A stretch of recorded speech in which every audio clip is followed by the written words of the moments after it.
नमस्कार दोस्तों, जैसा कि आप स्क्रीन पर देख सकते हैं, मध्य प्रदेश में प्राइमरी टीचर के लिए वैकेंसी आ चुकी हैं। इसके एप्लीकेशन फॉर्म 18 जुलाई 2025 से शुरू हो चुके हैं और एप्लीकेशन की लास्ट डेट 1 अगस्त 2025 है। टोटल वैकेंसी 10,150 हैं। आइए दोस्तों, आज डिटेल में जानते हैं कि इसके लिए क्वालिफिकेशन क्या मांगी गई है, आपकी एज क्या होनी चाहिए, एग्जाम पैटर्न कैसा होता है और इसका सिलेबस क्या है। दोस्तों, सबसे पहले आप ये जानिए कि ये वैकेंसी मध्य प्रदेश के शिक्षा विभाग और जनजातीय कार्य विभाग के अंतर्गत आई है, जिसमें अगर शिक्षा विभाग की बात करूं तो कुल मिलाकर 10,150 वैकेंसी आई हैं और जनजातीय कार्य विभाग के अंदर टोटल वैकेंसी 2,939 हैं। अब दोस्तों, आप स्क्रीन पर देख सकते हैं कि ये दोनों विभागों के अंदर जो वैकेंसी आई है, इनमें से कई सारी वैकेंसी ऐसी हैं जो बैकलॉग वैकेंसी हैं, यानी कि जो पहले भरी नहीं गई थी और कुछ नई वैकेंसी आई हुई हैं। इस तरह से अगर दोनों विभागों को मिला दिया जाए तो टोटल वैकेंसी 13,089 है। दोस्तों, जो नई वैकेंसी हैं या मैं कहूँ सीधी भर्ती आई है, उनमें 50% हिस्सा अतिथि शिक्षकों के लिए आरक्षित है और ये आरक्षण यानी कि रिजर्वेशन उन्हीं अतिथि शिक्षकों को मिलेगा जिन्होंने कम से कम 3 शैक्षणिक सत्रों तक पढ़ाया हो और कम से कम 200 दिन तक शासकीय स्कूल में कार्य किया हो।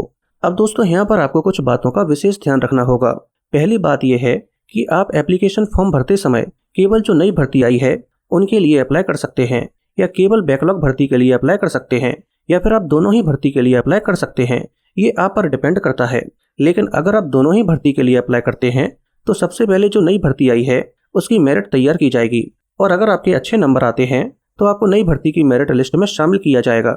बाद में अलग से बैकलॉग पदों की मेरिट लिस्ट तैयार की जाएगी। दूसरी बात यह है, जो मैंने आपको थोड़ी देर पहले बताया है, कि ये वैकेंसी मध्य प्रदेश शासन में 2 विभागों के अंतर्गत आई है और आप चाहें तो दोनों ही विभाग के लिए अप्लाई कर सकते हैं, या फिर अगर आप चाहें तो किसी एक विभाग के लिए अप्लाई कर सकते हैं। ये आप पर डिपेंड करता है। लेकिन यहाँ पर आपको इस बात का ध्यान रखना होगा कि शिक्षा विभाग के अंदर जो स्कूल आते हैं वे सामान्य स्कूल होते हैं और जनजातीय कार्य विभाग के अंतर्गत जो स्कूल होते हैं वो विद्यालय केवल ऐसी जगह होते हैं जहाँ पर एसटी कैटेगरी की पॉपुलेशन ज़्यादा होती है और ये विद्यालय केवल एसटी कैटेगरी के लिए ही होते हैं। सामान्य स्कूल मध्य प्रदेश में लगभग हर जगह मिलेंगे, लेकिन जनजातीय कार्य विभाग के अंतर्गत जो स्कूल आते हैं ये केवल ऐसी जगह मिलेंगे जहां एसटी कैटेगरी की पॉपुलेशन सबसे ज़्यादा है। अगर आपका फाइनल सिलेक्शन इनमें से किसी भी विभाग में होता है तो आपको इस बात का ध्यान रखना होगा कि आप आगे चलकर विभाग नहीं बदल सकते हैं। अगर आप ट्रांसफ़र भी लेना चाहते हैं तो आपका ट्रांसफ़र सेम विभाग के अंतर्गत किसी दूसरे स्कूल में हो जाएगा। मान लीजिए आपका सिलेक्शन जनजातीय कार्य विभाग के अंतर्गत जो स्कूल आते हैं उनमें हुआ है और अब आप ट्रांसफ़र चाहते हैं तो आपका ट्रांसफ़र भी किसी ऐसे दूसरे स्कूल में हो जाएगा जो स्कूल जनजातीय कार्य विभाग के अंतर्गत आते होंगे। तीसरी बात यह है कि अगर आप मध्य प्रदेश से बिलोंग करते हैं तो एप्लीकेशन फॉर्म भरते समय आपका मध्य प्रदेश के रोजगार कार्यालय में जीवित पंजीयन होना चाहिए। अगर आपका जीवित पंजीयन नहीं है तो फिर आपका एप्लीकेशन फॉर्म रिजेक्ट कर दिया जाएगा। लेकिन अगर आप अदर स्टेट से बिलोंग करते हैं तो फिर आपको जीवित पंजीयन के लिए रजिस्ट्रेशन कराने की कोई ज़रूरत नहीं है। चौथी और सबसे इम्पॉर्टेंट बात यह है कि इसके लिए केवल वही लोग अप्लाई कर सकते हैं जिन्होंने डिप्लोमा किया है। अगर आपने बीएड किया है तो फिर आप इसके लिए अप्लाई नहीं कर सकते हैं। इसके अलावा अगर आपने सीटेट भी किया है या फिर किसी अदर स्टेट का टेट निकाला है तब भी आप इसके लिए एलिजिबल नहीं हैं। यानी कि सीधी बात यह है कि इसमें वही लोग एलिजिबल हैं जिन्होंने डिप्लोमा किया हो और साथ में एमपी टेट क्वालिफाई किया हो। इसके अलावा अगर मैं रिजर्वेशन की बात करूँ तो रिजर्वेशन केवल ऐसे लोगों को दिया जाएगा जो मध्य प्रदेश के मूल निवासी होने के साथ रिजर्व कैटेगरी से बिलोंग करते हैं। अगर आप जनरल कैटेगरी से बिलोंग करते हैं या फिर अदर स्टेट के कैंडिडेट हैं तो फिर आपको जनरल कैटेगरी में ही काउंट किया जाएगा। आइए दोस्तों, आप डिटेल में जानते हैं कि इसके लिए एज क्या मांगी गई है।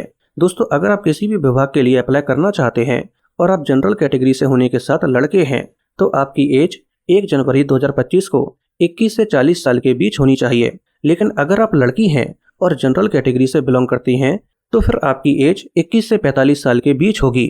इसी तरह से अगर आप लड़के या लड़की हैं और मध्य प्रदेश के मूल निवासी होने के साथ SC ST OBC या PWD कैटेगरी से बिलोंग करते हैं तो फिर आपके लिए एज 21 से 45 साल के बीच होगी।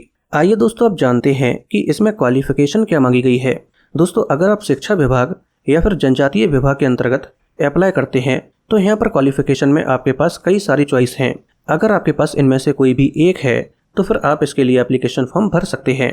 पहला ऑप्शन है कि आपकी 12th क्लास कंप्लीट होनी चाहिए जिसमें आपकी टोटल परसेंटेज 50% या उससे ज़्यादा होनी चाहिए और साथ में 2 साल का एजुकेशन से डिप्लोमा कंप्लीट होना चाहिए, यानी कि DLED कंप्लीट होना चाहिए, जिसे पहले डीएड भी कहते थे और उत्तर प्रदेश में इसे बीटीसी भी कहते हैं।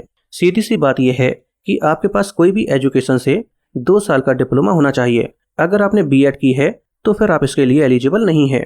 दूसरा ऑप्शन है कि आपकी 12th क्लास कंप्लीट होनी चाहिए, जिसमें आपकी टोटल परसेंटेज 45% या उससे ज़्यादा होनी चाहिए और साथ में आपका एजुकेशन से 2 साल का डिप्लोमा कंप्लीट होना चाहिए। तीसरा ऑप्शन है कि आपकी 12th क्लास कंप्लीट होनी चाहिए, जिसमें आपकी टोटल परसेंटेज 50% या उससे ज़्यादा होनी चाहिए और साथ में आपकी 4 साल की बीएलएड कंप्लीट होनी चाहिए। इसके अलावा फाइनली आपके पास एक आखिरी ऑप्शन भी है कि आपकी ग्रेजुएशन कंप्लीट होनी चाहिए और वो किसी भी सब्जेक्ट से और किसी भी मान्यता प्राप्त कॉलेज, इंस्टीट्यूट या फिर यूनिवर्सिटी से कंप्लीट होनी चाहिए और साथ में आपके पास एजुकेशन से 2 साल का डिप्लोमा कंप्लीट होना चाहिए। दोस्तों, ये जो मैं 4 क्वालिफिकेशन की बात कर रहा हूँ, ये शिक्षा विभाग और जनजातीय विभाग दोनों के लिए कॉमन है, लेकिन जनजातीय विभाग के लिए एक क्वालिफिकेशन एक्स्ट्रा है कि आपकी 12th क्लास कंप्लीट होनी चाहिए, जिसमें आपकी टोटल परसेंटेज 50% या उससे ज़्यादा होनी चाहिए और साथ में 2 साल का स्पेशल एजुकेशन से डिप्लोमा कंप्लीट होना चाहिए। अब दोस्तों, यहाँ पर जो मैं 2 साल का एजुकेशन से डिप्लोमा की बात कर रहा हूँ, यानी कि डीएलएड, डीएड या फिर बीटीसी, तो ये आपका किसी भी ऐसे मान्यता प्राप्त कॉलेज से कंप्लीट होना चाहिए जो एनसीटीई द्वारा मान्यता प्राप्त हो। लेकिन अगर आपने 2 साल का डिप्लोमा स्पेशल एजुकेशन से किया है तो फिर आपका डिप्लोमा आरसीआई यानी कि रिहेबिलिटेशन काउंसिल ऑफ इंडिया द्वारा मान्यता प्राप्त होना चाहिए। इसके अलावा दोस्तों, जो मध्य प्रदेश के मूल निवासी हैं और रिजर्व कैटेगरी से बिलोंग करते हैं, जैसे कि एससी, एसटी, ओबीसी या पीडब्ल्यूडी, तो ऐसे कैंडिडेट्स को क्वालिफिकेशन में 5% का रिलैक्सेशन दिया जाएगा। जैसे कि मैं बात कर रहा हूँ कि आपकी 12th में 50% होनी चाहिए, लेकिन अगर आप मध्य प्रदेश के मूल निवासी होने के साथ एससी, एसटी, ओबीसी या पीडब्ल्यूडी कैटेगरी से बिलोंग करते हैं तो फिर आपकी 12th क्लास में 45% या उससे ज़्यादा परसेंटेज होनी चाहिए। या फिर अगर मैं बात कर रहा हूँ 45%, तो फिर आपकी 12th में टोटल परसेंटेज 40% या उससे ज़्यादा होनी चाहिए। अब दोस्तों, यहाँ पर सबसे इम्पॉर्टेंट बात आती है और वो ये है कि क्वालिफिकेशन में आपके पास 4 ऑप्शन हैं। अगर आपके पास इनमें से कोई भी एक है तो केवल इससे आपका काम नहीं बनेगा। क्वालिफिकेशन के साथ साथ आपका एमपी टेट भी क्वालिफाई होना चाहिए और ये नोटिफिकेशन में साफ साफ लिखा हुआ है कि आपका एमपी टेट 2020 या 2024 में से कोई सा भी क्वालिफाई है, तभी आप मध्य प्रदेश में प्राइमरी टीचर का एप्लीकेशन फॉर्म भरने के लिए एलिजिबल हैं। अब दोस्तों, बात आती है कि ऐसे कौन से कैंडिडेट्स हैं जो एमपी टेट 2020 या 2024 में क्वालिफाइड हैं। तो इन दोनों ही एग्जाम का रिजल्ट आ चुका है, आप चेक कर सकते हैं, जिसमें आपके नंबर दिए होंगे और साइड में लिखा होगा कि आप क्वालिफाइड हैं या नहीं। इसके अलावा दोस्तों, आप इस टेबल में भी देख सकते हैं जनजातीय कार्य विभाग के अंतर्गत जो स्कूल हैं उसमें प्राइमरी टीचर के साथ साथ प्राथमिक शिक्षक विज्ञान के लिए भी वैकेंसी आई है, जिसमें से 1087 बैकलॉग वैकेंसी हैं और 329 पदों पर सीधी भर्ती आई है। आइए दोस्तों, इसको भी डिटेल में जान लेते हैं। दोस्तों, अगर आप जनजातीय कार्य विभाग के अंतर्गत प्राथमिक शिक्षक विज्ञान के लिए अप्लाई करते हैं तो फिर आपकी 12th क्लास कंप्लीट होनी चाहिए, जिसमें आपकी टोटल परसेंटेज 50% या उससे ज़्यादा होनी चाहिए और आपकी 12th साइंस स्ट्रीम से होनी चाहिए, यानी कि पीसीएम या पीसीबी से कंप्लीट होनी चाहिए और साथ में आपके पास एजुकेशन में 2 साल का डिप्लोमा कंप्लीट होना चाहिए या फिर स्पेशल एजुकेशन से 2 साल का डिप्लोमा होना चाहिए या फिर 4 साल की बीएलएड कंप्लीट होनी चाहिए। अगर आपने एजुकेशन में 2 साल का डिप्लोमा किया है, जैसे कि डीएलएड या बीटीसी, तो आपका डिप्लोमा एनसीटीई द्वारा मान्यता प्राप्त होना चाहिए। लेकिन अगर आपने 2 साल का डिप्लोमा स्पेशल एजुकेशन में किया है तो फिर आपका डिप्लोमा आरसीआई द्वारा मान्यता प्राप्त होना चाहिए। आइए दोस्तों, अब बात करते हैं कि इसका सिलेक्शन प्रोसेस कैसा होता है। दोस्तों, आप नोटिफिकेशन में देख सकते हैं कि इसका एग्ज़ाम 31 अगस्त 2025 संडे को होगा और ये 2 शिफ्ट में होगा। इसका मतलब ये है कि आपके पास बहुत कम समय बचा हुआ है प्रिपरेशन करने के लिए। चलिए डायरेक्टली बात करते हैं कि इसका एग्ज़ाम पैटर्न कैसा होता है। दोस्तों, यहाँ पर एक रिटन एग्जामिनेशन होता है जो एमसीक्यू फॉर्मेट में होता है और ये 5 सेक्शन में डिवाइड होता है, जिसमें हिंदी, इंग्लिश, मैथ, साइंस और सोशल साइंस शामिल होती है। इसके अलावा हर एक सेक्शन में कितने क्वेश्चंस आते हैं इसे आप स्क्रीन पर देख सकते हैं। कुल मिलाकर 100 क्वेश्चंस होते हैं और टोटल नंबर भी 100 ही होते हैं, क्योंकि हर एक क्वेश्चन 1 नंबर का होता है। इस एग्जाम में आपको 2 घंटे का समय दिया जाता है और ये एग्जाम ऑनलाइन होता है। आइए दोस्तों, फाइनली बात करते हैं कि अगर आपका सिलेक्शन हो जाता है तो फिर आपकी सैलरी क्या होगी। दोस्तों, अगर आपका फाइनल सिलेक्शन मध्य प्रदेश में प्राइमरी टीचर के तौर पर हो जाता है तो फिर आपकी मंथली सैलरी 25,300 रुपये होगी और आपको अलग से महंगाई भत्ता यानी कि डीए भी दिया जाएगा। दोस्तों, अगर आपको ये वीडियो पसंद आई हो तो वीडियो को लाइक करके चैनल को सब्सक्राइब कर लीजिए।